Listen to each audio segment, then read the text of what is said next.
Assalamualaikum warahmatullahi wabarakatuh. Bertemu kembali dengan mata pelajaran fisika. Kali ini kita akan membahas tentang gerak dengan materi jarak, perpindahan, gerak lurus beraturan, dan gerak lurus berubah beraturan. Mari belajar bersama. Materi yang pertama, jarak adalah panjang lintasan yang ditempuh oleh suatu benda yang bergerak dalam selang waktu tertentu. Jarak merupakan besaran skalar yang tidak tergantung pada arah. Perhatikan pada gambar. Gambar yang paling atas menunjukkan sebuah perpindahan dan pergerakan yang segaris. Pergerakan pertama X1, pergerakan kedua X2, pergerakan ketiga adalah X3. Di mana jarak tempuh dari ketiga pergerakan tersebut totalnya adalah X sama dengan X1 ditambah X2 ditambah X3. Bagaimana dengan pergerakan yang lain? Perhatikan gambar di bawahnya.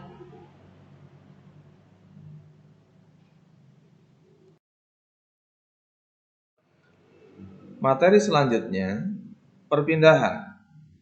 Perpindahan adalah perubahan kedudukan atau posisi dalam selang waktu tertentu. Perpindahan atau simbolnya delta S adalah jarak terdekat dari posisi awal ke posisi akhir.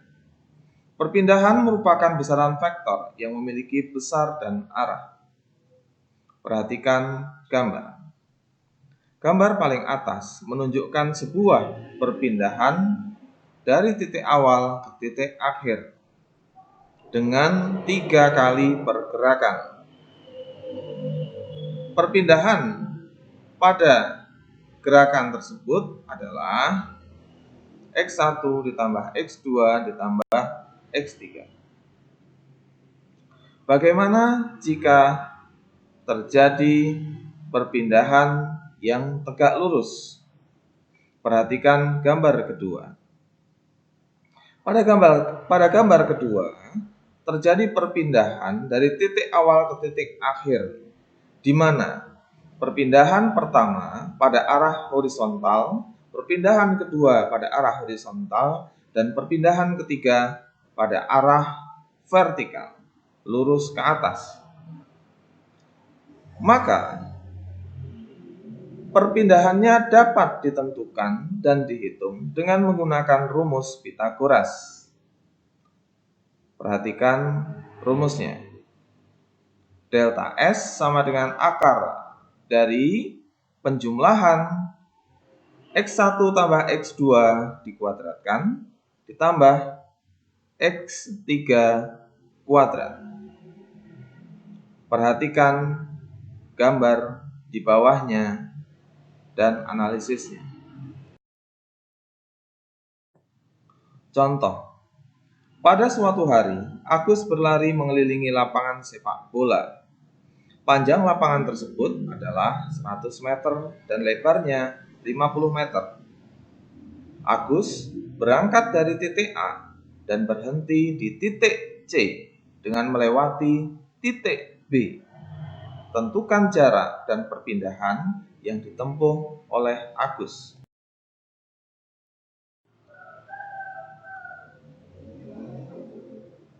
Perhatikan gambar. Jarak tempuh Agus adalah AB ditambah BC. Perhatikan gambar. Jaraknya S sama dengan AB ditambah BC sama dengan 100 ditambah 50 sama dengan 150. Perpindahan Agus yaitu dari A ke C. Delta S sama dengan AC. Perhatikan, AC sama dengan akar dari AB kuadrat ditambah BC kuadrat. Hasilnya 111,8 meter. Gerak lurus. Gerak lurus adalah gerak suatu objek yang lintasannya berupa garis lurus. Disebut juga sebagai suatu translasi beraturan. Pada rentang waktu yang sama terjadi perpindahan yang besarnya sama pula. Gerak lurus terdiri dari dua macam, yaitu 1. Gerak lurus beraturan GLB. 2. Gerak lurus berubah beraturan GLBB. Gerak lurus beraturan GLB. Gerak lurus beraturan adalah gerak lurus suatu objek dengan kecepatan tetap dan tanpa percepatan. Rumusnya S sama dengan V kali T, di mana S adalah jarak tempuh, V adalah kecepatan, dan T adalah waktu. Perhatikan gambar. Sebuah mobil yang bergerak dengan kecepatan 5 meter per sekon, maka untuk setiap 1 sekon, mobil tersebut akan bertambah jarak tempuhnya atau perpindahannya sejauh 5 meter.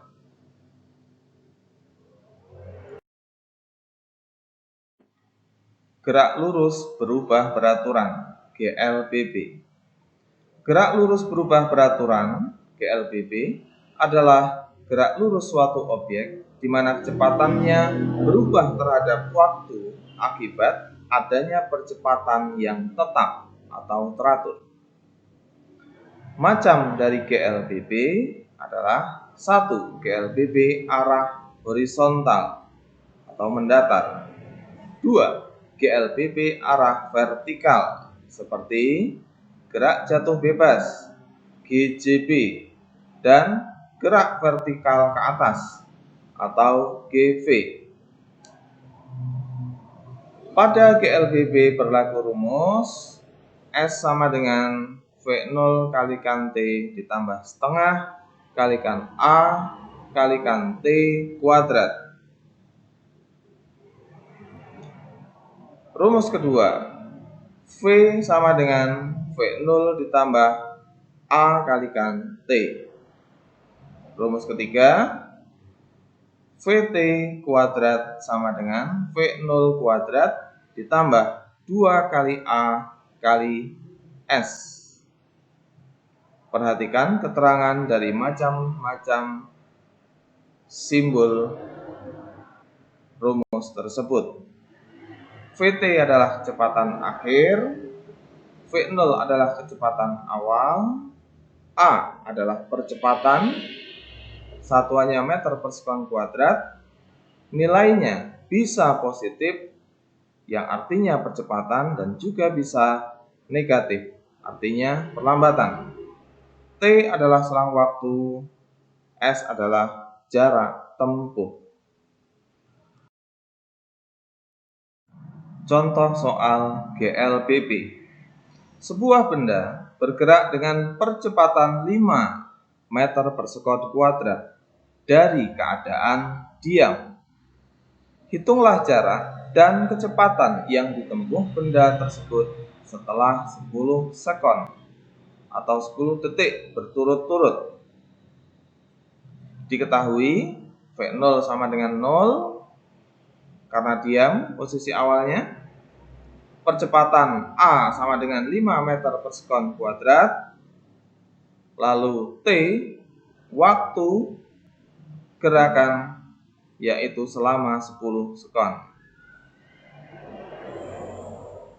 Benda bergerak dengan percepatan tetap, maka dengan rumus VT sama dengan V0 ditambah A kalikan T, kita masukkan nilainya, kita dapatkan VT setelah 10 sekon adalah 50 meter per sekon. Kemudian jarak yang ditempuh oleh benda adalah, kita gunakan rumus S atau perpindahan atau jarak sama dengan V0 kalikan T ditambah setengah kalikan percepatan A dikalikan T kuadrat. Kita masukkan nilainya dan kita dapatkan jarak yang ditempuh benda setelah 10 sekon adalah 250 meter. Agar lebih paham tentang konsep GLBB, mari kita membahas tentang GLBB perlambatan. Contoh soal. Sebuah mobil bergerak dengan kecepatan 216 km per jam. Berapakah percepatan mobil tersebut untuk dapat berhenti pada waktu 10 menit? Untuk mengerjakan ini, kita urai dulu besaran-besaran yang diketahui, yaitu kecepatan awal 180 km per jam, kita konversi dulu menjadi satuan meter per sekon. Nilainya adalah 60 meter per sekon. V2 atau kecepatan akhir adalah 0 meter per sekon. Artinya, kecepatan akhir benda atau mobil adalah berhenti. T1 adalah 0 sekon dan T2 adalah 10 menit atau 600 sekon. Maka percepatan mobil dapat dihitung dengan A sama dengan V2 kurang V1 dibagi pengurangan T2 kurang T1. Hasilnya adalah negatif 0,1 meter per sekon kuadrat. Artinya, tanda negatif menunjukkan gerak mobil mengalami perlambatan. Agar kalian lebih memahami konsep jarak, perpindahan, gerak lurus beraturan, dan gerak lurus berubah beraturan, maka silahkan kerjakan soal-soal berikut ini. Demikian materi fisika kali ini. Ada kurang dan salahnya, Bapak mohon maaf. Wassalamualaikum warahmatullahi wabarakatuh.